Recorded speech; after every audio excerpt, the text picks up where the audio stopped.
Bonjour et merci d'être au rendez-vous de On ne vous demande pas d'y croire. Aujourd'hui, je reçois une chamane. Cécile, bonjour. Bonjour. Et merci d'avoir accepté mon invitation. Avec plaisir. Alors, je vais être naïf pour ma première question. Je vais vous demander, qu'est-ce qu'une chamane ?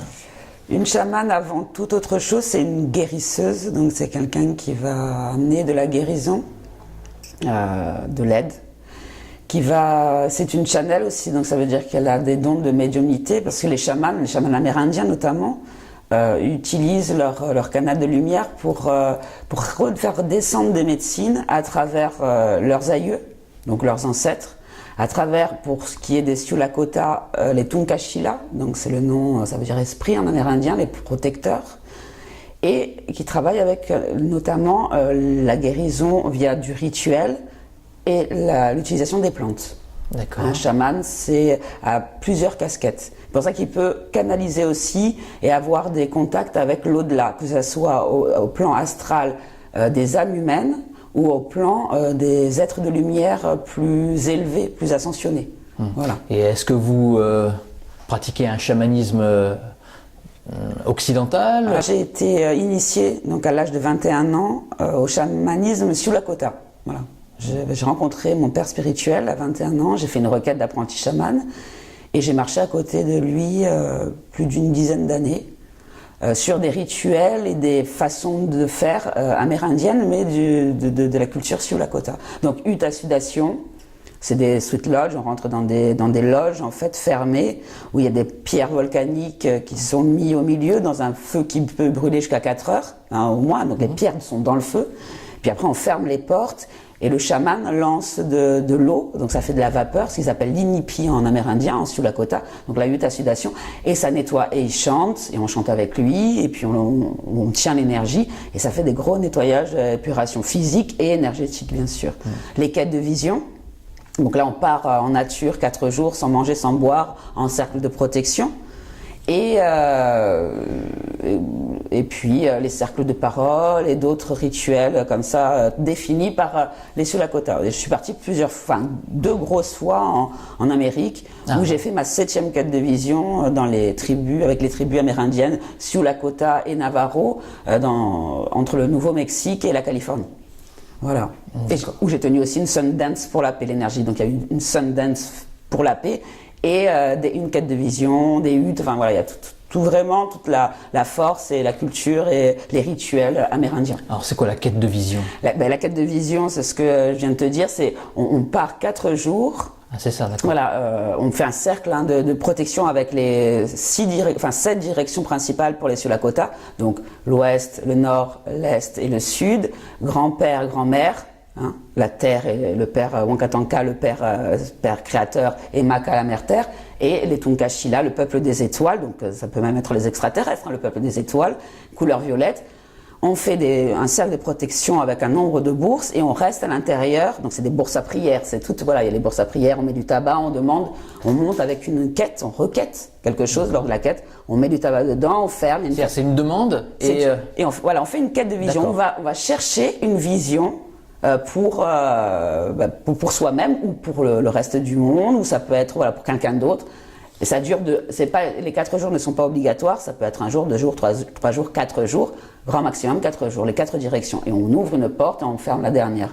D'accord. Voilà. Et après, est-ce qu'il y a un débrief entre vous ? Alors il y a un débrief, on est accompagné par ce qu'on appelle le helper, donc le quêteur monte avec un helper qui ne vient pas le voir. Il y a le chaman qui tient l'énergie en bas, il y a des gens au camp.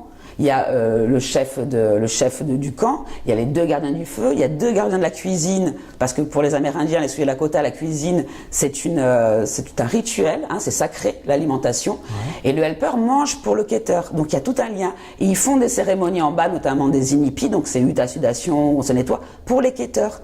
Et il y a des cérémonies qui sont faites au camp, ça dure 10 jours. Et qui sont faits en bas pendant que le quêteur est en haut pour le protéger, pour l'aider à se nettoyer. Enfin, on est tous reliés. Notamment les prières, c'est Pilamalayelo, donc en Lakota ça veut dire merci. Mitakuyo Yasin, nous sommes tous reliés. Ça à chaque cérémonie. Pilamalayelo, Mitakuyo Yasin, on est tous reliés. Et en bas, les helpers et les chamans nettoient et aident à protéger et à la guérison du quêteur. Le chaman nous reçoit un par un, parce qu'il n'y a pas qu'un quêteur, en général, il peut y en avoir 10, 15, enfin ça peut Est-ce que vous avez tous les mêmes visions? Pas du tout. Voilà, donc Pas du tout. c'est des interprétations que vous avez chacun de votre côté? Chacun a des visions propres, ou pas. La vision n'est pas forcément une vision... ça peut être quelque chose de très intérieur. Pour vous donner, entre ma première et ma 6e quête, ou 5e, première, je suis restée 2 jours. J'avais 22 ans, donc bon, j'étais assez jeune. Et j'ai commencé à être dans le cercle, à commencer plus à méditer. Laissez-moi sortir. Donc je suis sortie, j'ai eu mal en sortant dans mon corps, de la tête aux pieds. Mais j'avais le corps qui était en douleur Mais là, intense. C'était dû à quoi, ça? C'était un nettoyage. Le nettoyage. Un gros nettoyage physique, mais un nettoyage, ça m'a catapulté, quoi, vraiment, mais positivement, bien sûr. D'accord, ouais. Et l'avant-dernière quête, j'ai eu une vision. J'ai eu une vision avec des animaux totems, des cerfs, des loups, enfin, j'étais entre la réalité et l'autre monde, que les Amérindiens appellent le Wowakan, l'entre-deux mondes. J'étais entre les deux et j'ai vraiment une vision. Enfin, c'était une vision. Voilà. Alors, je vais la garder. Je vais la garder plus dans l'intimité. D'accord.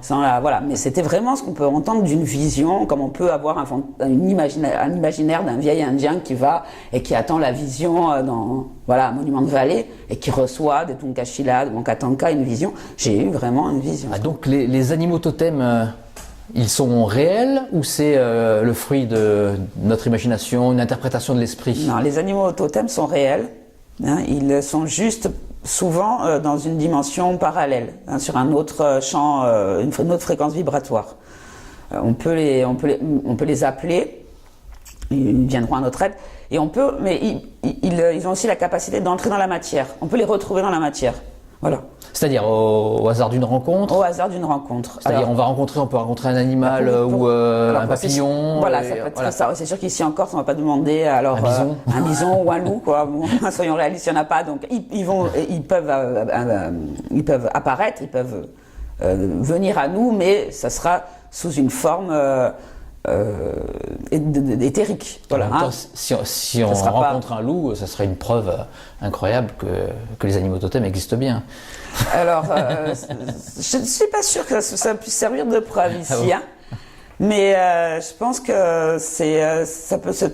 la preuve, elle peut être plus facile à vivre en fait, déjà parce que ça vient de la foi, une forme d'expérience, mais qui crée de la foi. Et on la retrouve, comme tu dis, pour moi, dans un papillon, ou dans une couleuvre, ou dans un faucon. Souvent, quand je demande au Tunkashila de l'aide, sur une question où je sais qu'il faut que je cible, il faut est-ce que je prends la bonne direction, souvent il m'envoie le faucon. Mais c'est j'ai envie de dire presque à la seconde. Mais sous quelle forme? Un vrai faucon? Un vrai faucon. Un vrai faucon. Oui, à la seconde. Je demande de l'aide. Est-ce que ma direction est bonne? Parce que le faucon est celui qui vise. Ouais. Il ne loupe quasiment jamais sa proie. Ouais. Quand il vise un but, c'est sa visée à lui, il y va, il la chope et il descend jusqu'à 200 à 300 km/h en piqué. Donc c'est vraiment un animal, quand tu le rencontres ou quand on te l'envoie, c'est pour dire ok, vas-y, tu as ciblé ton chemin, ton objectif est juste, continue et fonce, tu vois. Je fais un rituel pour une cérémonie Wicca, mais donc plus celte. Et puis donc je fais tout un rituel. Et je demande si je suis sur la bonne voie. Si ce que je fais, parce que c'est assez nouveau pour moi aussi.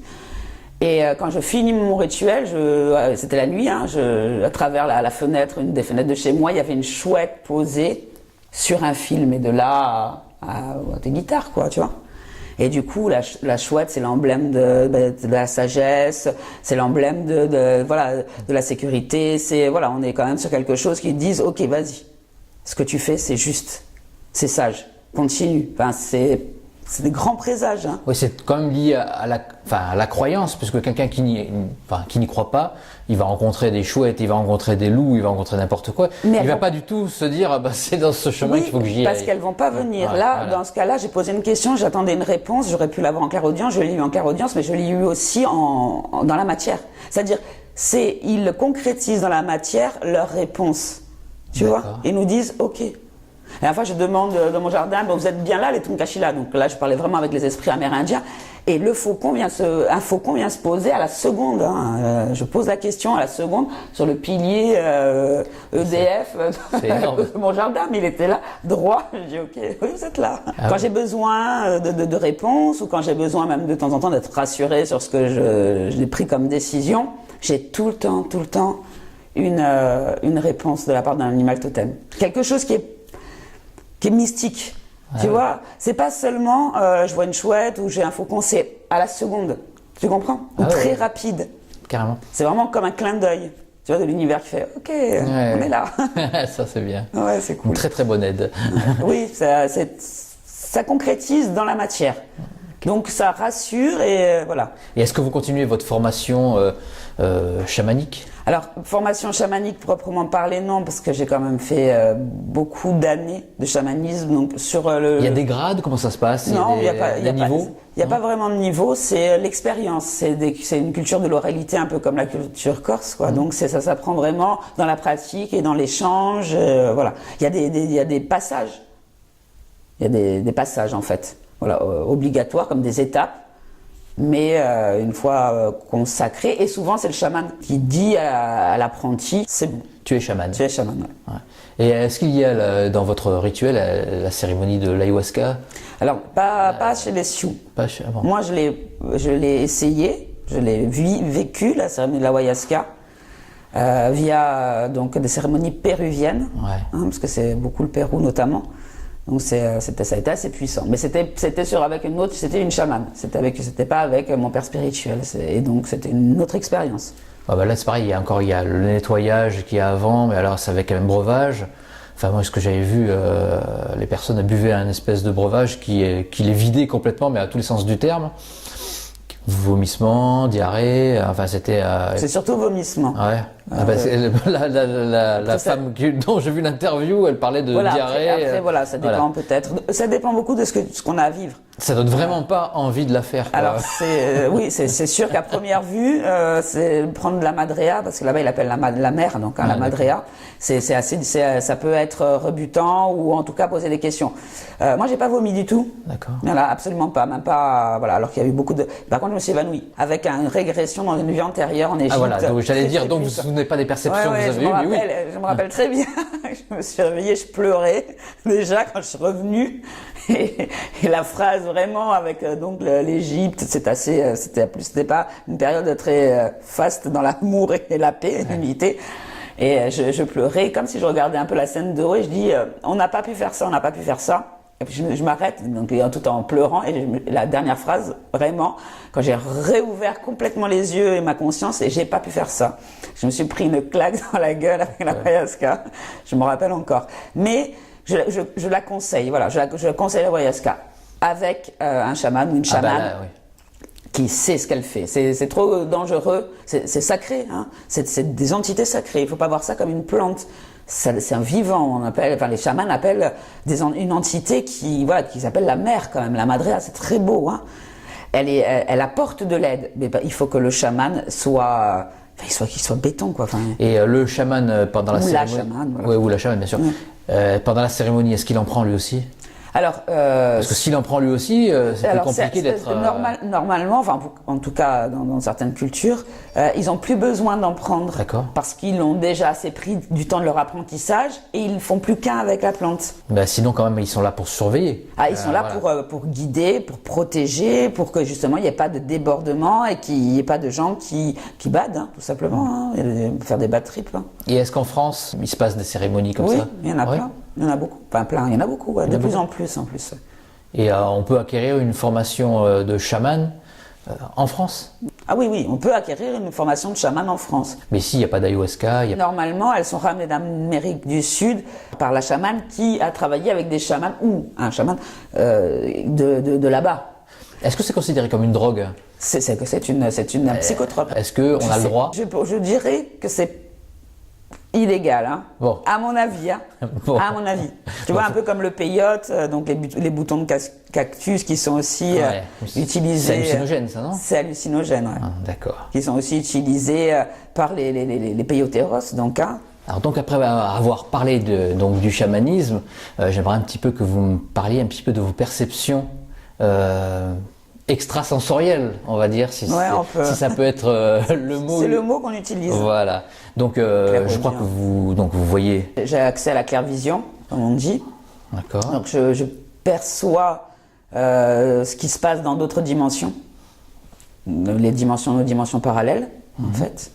Et après, j'ai accès à la clairaudience principalement. C'est le premier axe le plus simple pour moi, c'est la clairaudience. Donc c'est pareil, avoir accès aux messages et aux voix perceptibles dans d'autres dimensions.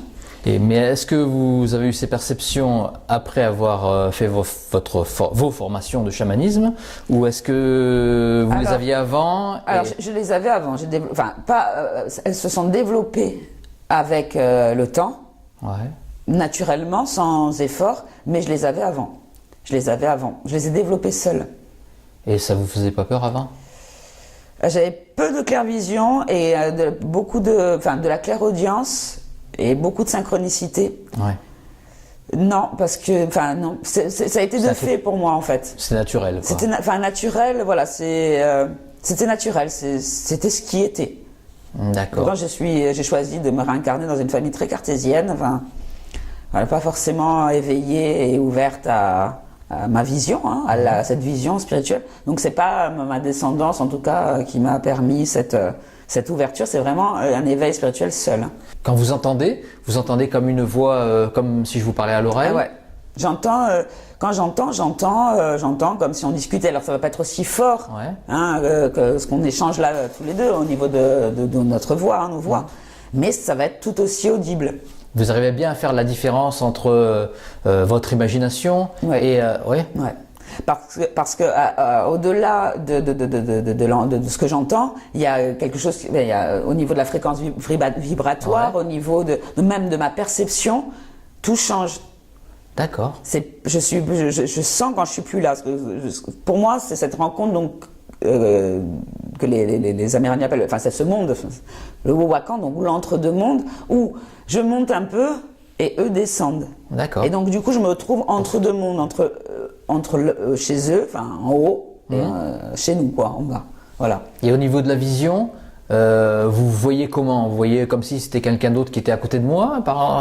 Imaginons qu'il y ait un défunt qui... Ça va être pas aussi clair? Pas aussi clair. Ouais. Ça va se jouer plus comme des flashs, mais je vois. Je sais pas comment vraiment je peux l'expliquer. C'est brumeux ou pas? Ça dépend, des fois ça peut être très clair. Très clair, d'accord. Très clair.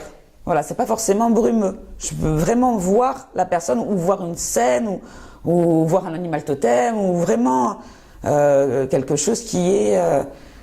je sais pas comment... C'est un mélange de dimensions que vous voyez? Comment ça peut se passer? J'aimerais bien comprendre. C'est pas aisé à décrire, en fait. C'est pas aisé à décrire. C'est pas une forme. On voit, voilà. Mais pour donner un exemple, c'est quand même plus facile. Un exemple, j'ai perdu un de mes chats l'année dernière. Ouais. Donc en haut, ils m'ont rassuré en me disant qu'il était dans les grands jardins sacrés, les grands jardins spirituels. Et d'un coup, elle s'appelait Mystique. J'étais tranquille chez moi ou dans mon jardin, je me rappelle plus. Puis j'entends Mystique, donc hop. Et puis d'un coup, je vois un grand jardin, mais vraiment, je le vois, mais magnifique. Et je vois ma chatte en train de marcher tranquille, qui me regarde pour me dire, je suis là, c'est ok, tout va bien. C'est trop bien. C'est ça, la clairvision, voilà. Et ça va pas, je vais pas être en clairvision pendant 10 minutes d'affilée, parce que sinon, je pense que je monte à casser l'eau. Ce serait trop dur à tenir. Après, je pense qu'on peut avoir un écart dans la réalité entre ce qu'on vit, ce qu'on voit, ce qui est. On voit, voilà. Il y a quelque chose qui se passe comme une portail qui s'ouvre, comme si vous ouvriez une porte et que derrière il y avait une scène. Ouais. Eh ben c'est ça en fait la clairvision. Et après vous refermez la porte. Et ça peut vous aider au niveau de l'image. C'est ce qui me vient là. Vous pouvez le contrôler ça? Par exemple, imaginons que vous baladez dans la rue et puis d'un coup, votre décor change quoi? Ou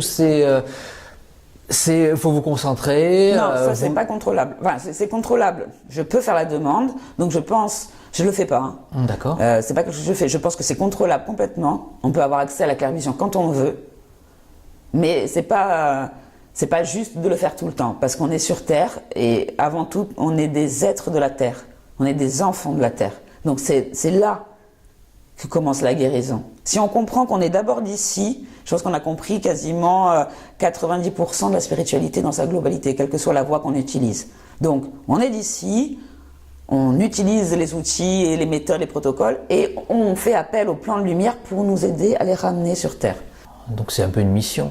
C'est des missions d'âme que nous avons. Et les missions d'âme, on les a quand on est là-haut, on décide de faire quelque chose. Alors moi je pense qu'on les pourparle ou on les décide avec d'autres personnes, donc peut-être des personnes ascensionnées, des maîtres, comme on appelle mère divine ou maître ascensionné, voire ange archange ou Tunkashila ou d'autres, voilà. Quelle que soit la dimension où on est, ou notre mission de vie, on va la discuter, on va la pourparler, la parlementer, et on va nous dire, ça te tente ou pas, t'es prêt, t'es pas prêt, tu veux y aller, tu vas attendre encore un peu, et on descend, voilà. Ouais, donc cette vision, vous ne pouvez pas vraiment la contrôler, mais si je vous demande là, par hasard, d'essayer de voir ce qu'il y a derrière moi, ou quelle est la dimension qu'il y a dans cette pièce, et me la décrire. Alors la décrire, je vais pas la décrire en détail, parce que je la vois pas forcément détaillée à bloc, quoi, vraiment dans sa perfection, mais ce que je vois, c'est vraiment des silhouettes des êtres humains, enfin en tout cas humaines, des silhouettes ou même habillés, hein, c'est plus de la silhouette avec comme des toges un peu blanches, mais pas d'un blanc, pas notre blanc, un blanc de lumière en fait, très lumineuse qui nous regarde. Ils ont la patate, quoi, ils nous sourient et comme s'ils veillaient sur nous. Voilà, c'est là, on est dans une dimension assez angélique, archangélique. Donc ils veillent sur nous pour cet entretien, cette interview, voilà. Cet échange entre nous, voilà. Donc ils sont plusieurs, hein. Il y a un bon nombre et on a ouvert un bon portail là. Ouais, là on est dans une bonne dimension. Ils nous regardent, ils sont en haut et en fait ils nous protègent. Voilà. Enfin ils nous protègent et ils nous permettent d'avancer. Ils sont ailés, donc c'est des anges et voire des archanges, hein, parce que là plus je discute et plus ils me montrent en fait. Hein, ils me permettent la perception. C'est-à-dire comment ils vous montrent non, c'est pas comme ça, c'est comme ça. Non. Voilà, on a des ailes comme ça. Non, c'est pas du tout. Je les vois. Comme je te vois toi en fait. D'accord. Mais ouais. Voilà. C'est super. Ouais. Non, c'est un beau cadeau. Ils sont voilà. Là ils sont voilà. C'est comme s'ils nous permettent d'être axés. Voilà, ils nous axent pour ce qu'on échange aujourd'hui, c'est une répercussion de lumière en fait. Après à notre échelle, mais que comme on va la mettre sur la toile, tu vas la mettre sur la toile et que c'est un réseau éthérique qu'ils utilisent beaucoup pour envoyer de la lumière et faire comme des ricochets, voilà. Bon, ils sont contents que je fasse cette émission alors. Ils sont ravis. Ah, c'est super. Ils disent Philippe. Bon, en tout cas, je vous remercie. C'est vraiment très sympa de votre part d'être avec nous aussi et les internautes. Ouais. Et voilà, donc l'entretien, il va s'arrêter là. Et en tout cas, merci beaucoup. Merci à toi. Et j'espère qu'on se reverra pour un prochain entretien pour approfondir un autre sujet. Pourquoi pas. pas. Avec plaisir aussi. À bientôt. À bientôt.